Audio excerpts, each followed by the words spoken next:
winner of 11 Emmy Awards, including Station Excellence. Thank you for your support.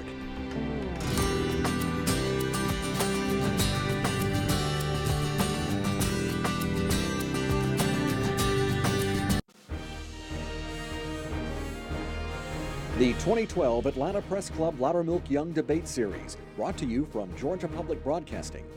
The Republican race for the 3rd Congressional District. Good evening, I'm Scott Slade, host of Atlanta's Morning News on Newstalk WSB Radio. We'd like to welcome our viewers, our listeners on GPB Radio, and our live studio audience to the Atlanta Press Club Loudermilk Young Debate Series, originating from the studios of Georgia Public Broadcasting. This is the debate among the Republican candidates in Georgia's 3rd Congressional District in west central Georgia, which includes all or parts of 13 counties. Some of the largest counties are Carroll, Coweta, Harris, Meriwether, and Troup. Now let's meet the candidates. They are in alphabetical order. Chip Flanegan is the founder and owner of Jonesboro Rental Center. And Kent Kingsley owns Traditions Realty in Milner, Georgia. And Lynn Westmoreland, who currently represents the 3rd Congressional District, declined our invitation for this debate and is represented by an empty podium. Now, here's the format for today's debate. The first round, each candidate will answer a question from one of our 3 panelists. In the second round, the candidates will ask a question of one of their opponents. Each candidate will have time for rebuttal in this round, and in the third round, the panelists will continue questioning the candidates. Finally, each candidate will have 30 seconds to make a closing statement. And before we get started, let's meet our 3 panelists selected by the Atlanta Press Club. First, we have Raul Bally. He's a freelance journalist. Walter Jones joins us for the debate this evening. He is with Morris News Service. You read his writing statewide. He also does political commentary as well. And our final panelist is Winston Skinner, assistant news editor for the Noonan Times-Herald. Thank you all for joining us this evening. This is going to be a good debate. Now let's get started with the debate. In the first round, each candidate will be asked a question by one of our panelists. The candidates have 60 seconds to answer, and as moderator, I'll determine if a rebuttal is necessary. By a random selection, Kent Kingsley gets the first question from Raul Bally. Raul? Good evening, Mr. Kingsley. My question to you is, if elected, would you vote for John Boehner as Speaker and Eric Cantor as Majority Leader and reelect them to those positions? The answer to your question, Raul, is for Speaker Boehner, no. I've been sorely disappointed in the leadership that he's demonstrated. I don't believe the House of Representatives has done a good job. Under his leadership, the national deficit has continued at a $1.3 trillion deficit. I believe there's new, more inspired leadership that needs to be at the helm of the House of Representatives. As far as Eric Cantor, quite frankly, I'm not as familiar with what he has done or, frankly, not done, so I'd reserve judgment on that. But as far as Speaker Boehner, no. Thank you. Walter Jones, it's your turn to ask a question of Chip Flanegan. Good afternoon, and thank you for participating in our debate. I'd like to ask you if you are elected, it would mean that you'd be starting as a freshman, and which would essentially sacrifice the years of seniority that the current Congressman Westmoreland has gained for the district. Why are you willing to do that? Okay, number one, although Lynn Westmoreland has served 8 years, in those 8 years, he has not been effective. He has voted repeatedly for deficit spending in excess of hundreds of billion dollars, and in the last 2 years, $1.3 trillion in deficit spending. That's not what I would consider strong leadership from a Republican. Now, as far as introducing bills, he's introduced, I believe, 5 bills, and one of them was to name a post office, and none of the others did anything. So, in my mind, effective leadership does something, not nothing. All right. Thank you. That concludes round one. It's now time for our candidates to ask a question of one of their opponents. You'll have 30 seconds for the question, 60 seconds to respond, and 30 seconds for a rebuttal. Now, candidates are allowed to pose a question to their absent opponent, Lynn Westmoreland. By random selection, Chip Flanegan will ask the first question. Mr. Flanegan. Well, I'm going to continue on the same theme. Congressman Westmoreland, in almost 8 years in Washington, every budget you voted for has hundreds of billions of dollars in deficit spending, continuing to the last year and a half where you've voted for $1.3 trillion in deficit spending each time. Do you consider that fiscal responsibility? Also, in your 8 years, you've only managed to introduce one bill that's been able to go through the House and the Senate. Actually, it didn't even go through the House and the Senate. It was just to name a post office. Let's wrap up the question in 30 seconds. So do you consider that the proper leadership that we need in Washington? All right. And, of course, the question is of Representative Westmoreland, who is not here, and it's signified by an empty podium. Mr. Flanegan, do you have a rebuttal to whatever his answer might have been? Yes, in 30 seconds. No, I don't believe that that's leadership that we actually should be getting in Washington. We should be getting from our Republican congressmen, we should be getting strong leadership, bringing the deficit under control and keeping us from heading into a debt crisis that is looming in this country. All right, thank you very much. Kingsley, you may now ask a question of one of your opponents. I'm also going to take the opportunity to ask Mr. Westmoreland a question. Mr. Westmoreland, you've served in Congress for almost 8 years and continuously in public office for almost 20 years. Since your initial election this is the first time that you've had Republican opponents, but yet you have not shown up to almost all of the forums and debates. In fact, only 2, and have missed most of them. My question to you, Mr. Westmoreland, is this. Why aren't you here today? Why aren't you here to stand in front of the people and answer the questions if you want to go back to Congress? All right, that's 30 seconds. The time is up. And, of course, Representative Westmoreland is being represented by an empty podium. He declined to join us for the debate today. So, Mr. Kingsley, you have an opportunity to rebut whatever the answer might have been. The answer is very simple. If you look at my website, www.kingsleyforcongress.com, I have on there a platform, and one of those is that I pledge to have a town hall meeting in all 13 counties twice every year. And 2 years from now, when I'm running for re-election, there's nothing in Congress that's more important than coming down and standing in front of the people and answering the questions of why I should be re-elected. I won't miss forums, I won't miss debates, and I certainly won't miss this debate 2 years from now. Thank you. That concludes our second round of questioning. For those who may be joining our program in progress, this is the debate among the candidates of the primary election for Georgia's 3rd Congressional District. For our third round, we return to our panel of journalists who will ask questions of the candidate of his choice. Candidates will be allowed 60 seconds to respond. As moderator, I'll determine if an opposing candidate will be given 30 seconds for rebuttal. The journalists will also have an opportunity to ask a follow-up question as necessary. And we begin this round with a question from Winston Skinner. And my question is for Mr. Flanegan. Mr. Flanegan, at the forum last month, sponsored by the Coweta Tea Party Patriots, you stated that there are parts of the federal government you would like to eliminate entirely. What are some of those parts of the budget you'd like to eliminate and why? Well, first, let me give you what I think has to happen. We're going to have to, by percentage, lower the percentage across the board. Okay, whatever percentage it has to be to get the budget in fiscal balance. That'd be the first thing that we'd have to do, and it would be across the board. I don't believe in any sacred cows.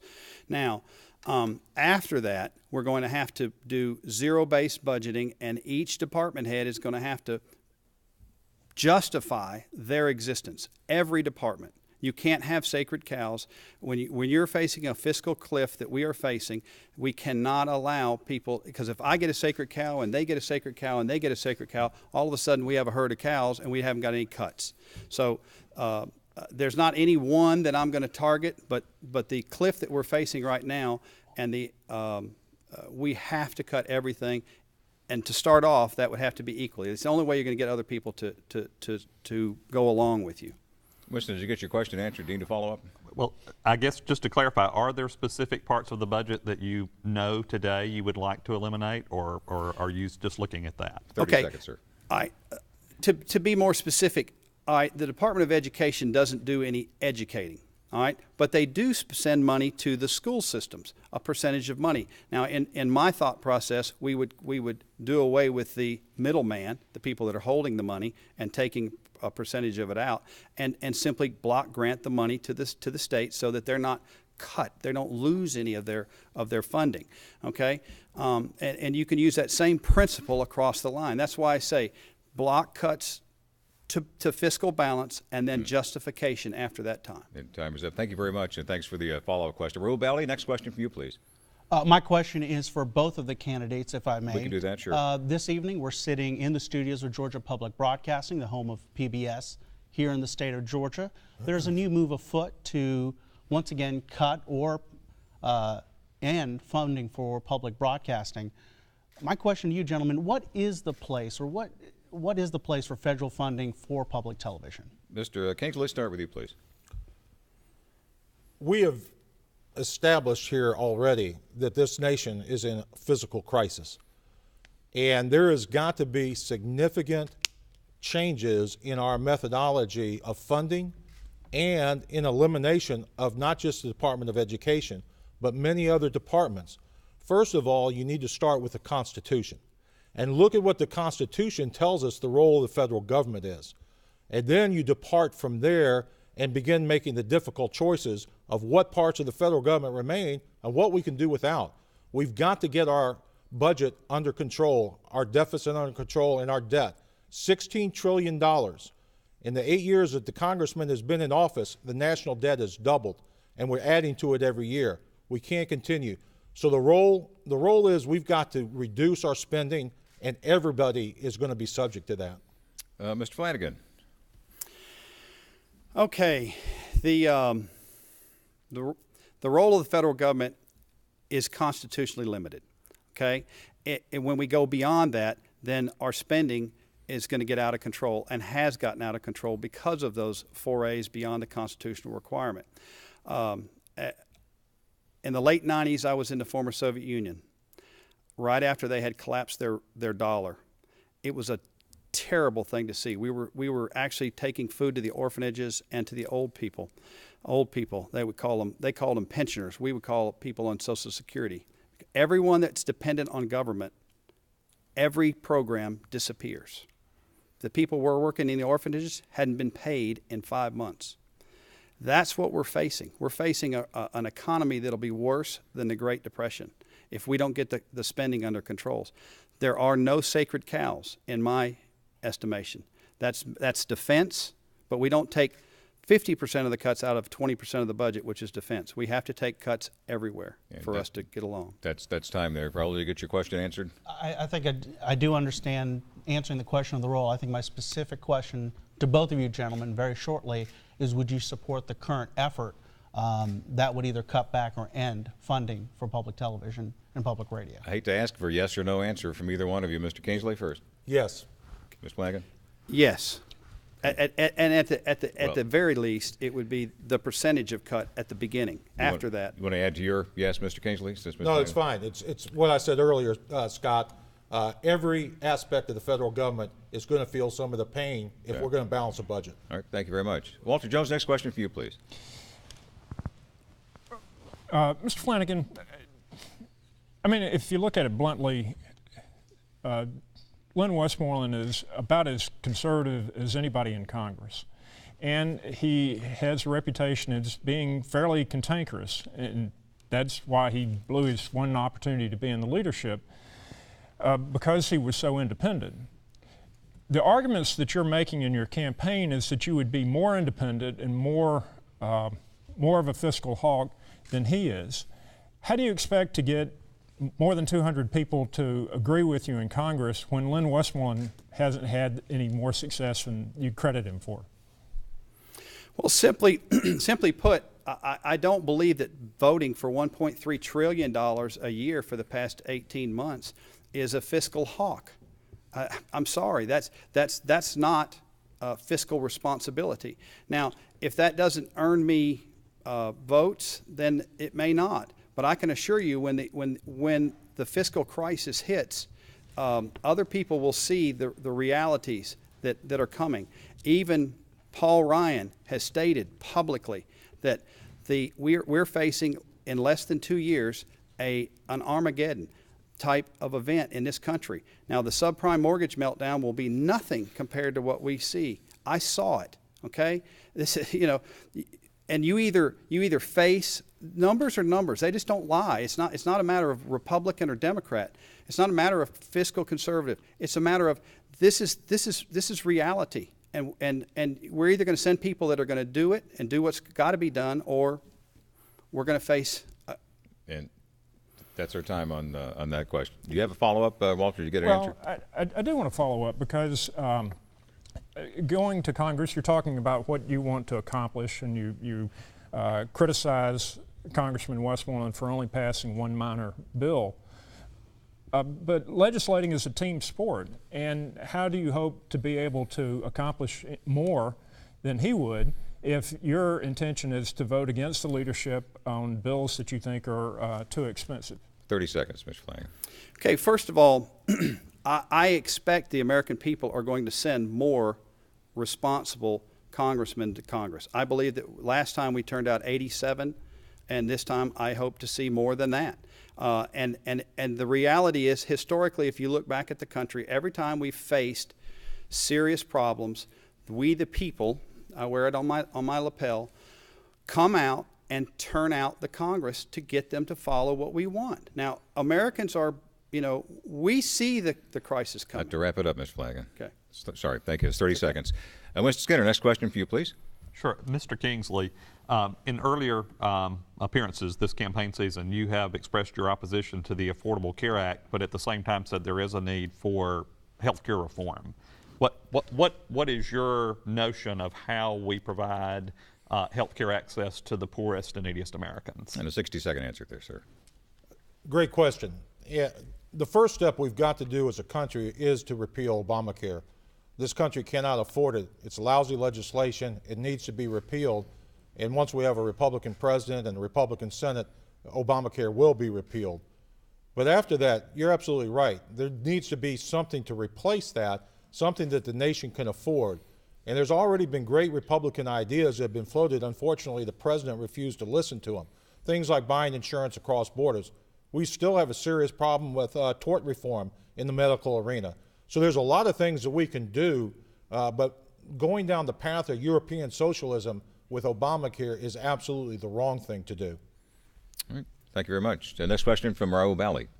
And my question is for Mr. Flanegan. I do want to ask you the question that I asked Mr. Kingsley earlier.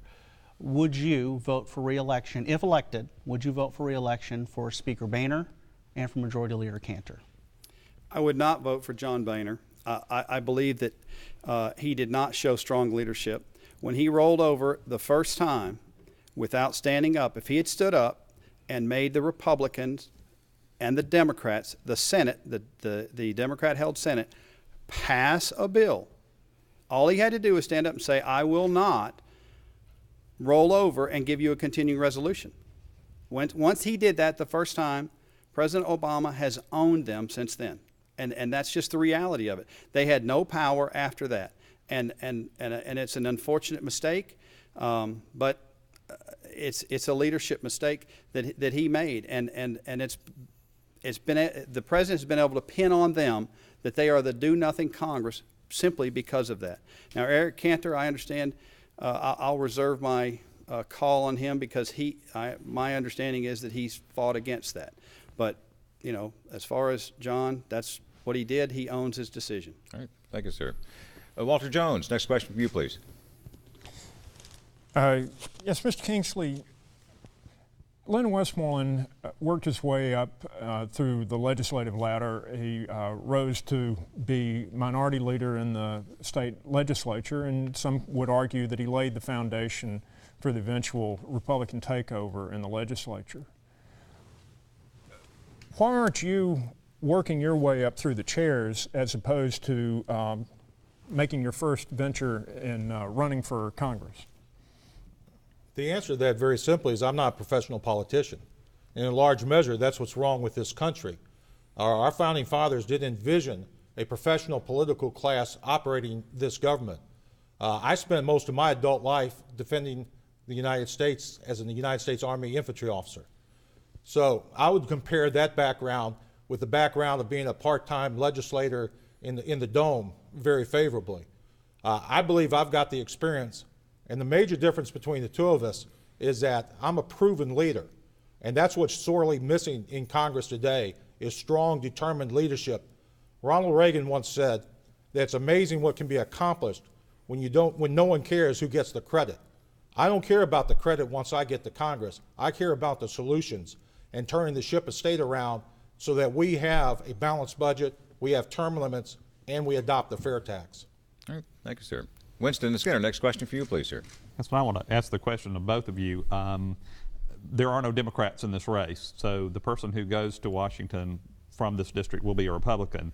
And today and at previous appearances, the two of you and Congressman Westmoreland have talked a lot about making major changes in government starting in January with Mitt Romney as president and a Republican-controlled Senate. For a moment, let's pause and assume that's not the case. President Obama gets reelected and there's still a Democratic majority in the Senate. How would you effectively work with that system to represent this district? Mr. Flanegan, we'll start with you, please. 60 seconds. Well, let's state first of all, I would definitely not elect John Boehner again because he rolled over the first time. And the president has been able to control him and the House of Representatives completely because of that. We're going to have to, just as Scott Walker in Wisconsin stood strong in spite of threats and just massive protest outside. He brought the Democrats back from Illinois to the Wisconsin legislature and said, you have to do the business of the people. And Wisconsin is on the mend because they stood strong and made them come back and do the business of the people. And I think the failure of John Boehner in the last 18 months can be pinned to that same lack of leadership that was displayed by John. All right, Mr. Kingsley? Let me give you an example of the balanced budget amendment. Earlier this year, the House Republicans brought up and voted on a balanced budget amendment. And predictably, the Republicans voted for it and the Democrats voted against it. Now, the fact of the matter is, there was never any serious belief that the balanced budget amendment was going to be passed because, frankly, the Republicans didn't do the hard work to try to convince the people on the other side of the aisle why it would be in their best interest to pass a balanced budget amendment. The difference between me and Mr. Westmoreland is I will talk to the other side. I believe that I'm a leader and that I have a convincing argument that I can make. And that argument on the balanced budget amendment is simply this, is that the clear and present danger facing this country is a meltdown of our financial system. And Democrats in general have much more desire to have social programs. Well, we can't have social programs when we go broke as a nation. So we got to determine what are the best ones to retain and also to balance the budget. And that is time. Thank you very much. Raul Bally, you have the final question for our candidates. And I'll make it a short question for both of the candidates. Any circumstance where you would vote to raise the debt ceiling? All right, 30 seconds apiece, gentlemen. That's all we have time for. Mr. Flanegan, we'll start with you. Unfortunately, if the debt ceiling is reached before we get fiscal balance, then you have to vote to raise it because then Armageddon comes early. In short answer to your question, only if we don't get control of the budget. That's just the reality of it. All right, Mr. Kingsley, 30 seconds. Major difference then between the two of us. The answer for me is no. And the reason for that is if we do not raise the debt ceiling, it's going to force the president and it's going to force the Senate to do something.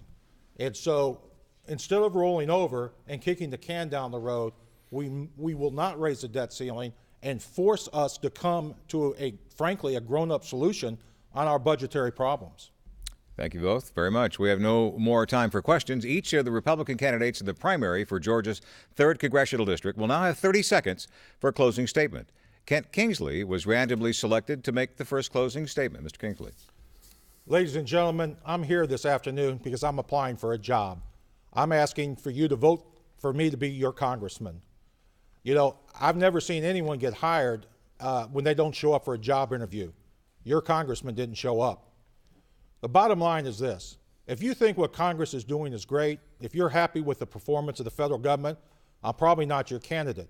But if you want someone that will fight as hard for you as I fought for this country in the Desert Storm, then I ask you vote for Ken Kingsley to be your next congressman. Thank you, and God bless you. And our final closing statement comes from Chip Flanegan. Mr. Flanegan. Americans are buying gold and storing food because they're concerned about the looming debt crisis caused by the government's reckless borrowing and spending. I'm the only candidate that is debt-free and has a proven track record of staying debt-free. At 30, I faced a devastating business fire that left me deeply in debt. My banker told me to bankrupt. I did not. I paid off all my business and personal debt, and I've stayed debt-free. With your help, I'll take that same common sense experience to Washington and help lead the country back to fiscal responsibility. Thank you very much. Thank you both very much. And that concludes our debate. We'd like to remind voters that the primary elections will be held on Tuesday, July 31st. Our thanks to the candidates and to our panel of journalists. We also like to thank the Atlanta Press Club for arranging today's debate. For more information about the Atlanta Press Club, you can visit atlantapressclub.org. The debates that air on Georgia Public Broadcasting will be archived on the Press Club's website. This broadcast has been streamed and will be available on demand on GPB's website, gpb.org. I'm Scott Slade. Thanks for joining us for the Atlanta Press Club Loudermilk Young Debate Series. Stay with GPB for more debates coming up next. Become a better voter. Debates continue next with the Republican race for the 12th Congressional District on GPB.